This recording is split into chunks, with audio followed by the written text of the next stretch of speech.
Hi, welcome to this episode of Montessori Homemade Vlog. My name is Millicent. I'm a Montessori home educating mom as well as a mentor and coach. And in today's episode, I am going to be talking about something that doesn't get quite talked a lot about in the Montessori sphere. And that is how to communicate effectively as a Montessori prepared adult. Do I have your attention now?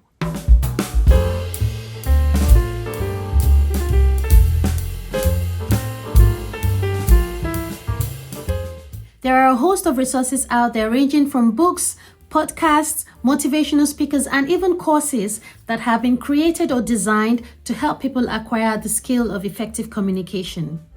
As a parent, there is nowhere that this particular skill is more necessary than in your interaction with your child. Now, many of us are aware and even appreciate that the Montessori method of education is an effective way to help children learn how to read and write, as well as do quite a number of arithmetic operations. But are you aware that the Montessori method was not simply designed for the classroom or for academic achievements, but rather designed to be an educational method for lifelong learning, so that the child can continue to learn and acquire the skills and the tools that are necessary and helpful for everyday interaction, one of which happens to be the art of effective communication. Now, who do you think is best placed to demonstrate or model this tool to the child? That's right, you the parent, the adult. So today I would like to share a few tips to help you learn to start communicating effectively with your child as a Montessori prepared adult. Number one, listen actively. You see, children are at a stage where they have not yet acquired the full scope of tools to enable them communicate effectively. And as such, they tend to ramble on or go off tangent sometimes when they are trying to communicate. Sadly though, some of the ways that the adult has found to deal with this is to listen in a patronizing way or just simply dismiss the child. This is not very helpful to either the adult or the child. Active listening is listening to hear, not listening to speak. Because when you intentionally listen to hear the child, you stand a higher chance of understanding what they are trying to communicate to you. Number two, speak with clarity. This simply means speaking in a manner that is easy for your child to understand, particularly in situations where your child appears to be emotionally overwhelmed or flooded. Now, I must stress that speaking with clarity does not imply speaking as you would to a dummy. It simply means the following: speak slowly if you must. Give short instructions rather than a string of long instructions. Make eye contact when you speak. Use vocabulary that is at your child's current level, and please, most definitely, avoid ambiguity, such as saying things like, "What do you think I mean?" African parents, yes, I'm judging. Number three, speak with a belief in the potential of the child. The potential of the child is the ability to construct the man through the understanding of how the world works and then the realization of their place in the world.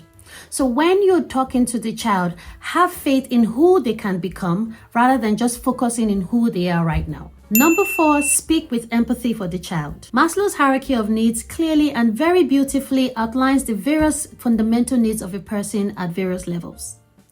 The child is also a person and they have needs. Every behavior that you see stems from a feeling or an emotion, and every feeling stems from a need.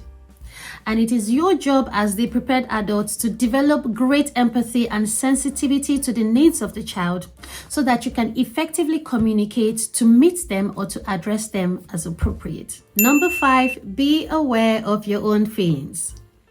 The Montessori prepared adult is one who is very self-aware of their feelings, their abilities, their gaps, and especially their triggers. This means that they're able to be objective in situations around the child by focusing on or dealing with what is happening right in front of them rather than responding based on fears from the past or worries for the future. Number six, speak in a way that you want the child to speak back to you, like, duh. Finally, always speak in a way that empowers the child and not tear them down. I'll be honest and say that in the heat of some arguments and tantrums, it can be quite hard to remain calm and be the epitome of the Montessori prepared adults. I have a few tools that I use in this kind of situations that I hope are helpful to you. Number one, step away. Sometimes when it's too tough for me, I take a few moments aside from the situation with my son, breathe, calm down, self-regulate, and I return back to the matter. Secondly, play tag with a trusted adult nearby. For me, it's my husband. And when I can feel myself slipping over the edge with my son, I walk towards him and I say, tag, you're it. And number 3, co-regulate. If self-regulation is the ability to regulate yourself internally, co-regulation is the ability to regulate yourself by responding to the feelings and the vibe in the external environment. A few ways that I practice co-regulation with my son is singing, giving him a hug, playing games, or even playing music. I hope these tips have been helpful in helping you learn a thing or two in how to communicate effectively with your child like a Montessori prepared adult. Do you have any other suggestions to add? Put them in the comments below. I would love to read them. Thank you for watching. Please subscribe, like this video, and of course, hit the notification bell icon so you don't miss any other videos. I'm going to go and think of something else to talk about next time. Until then,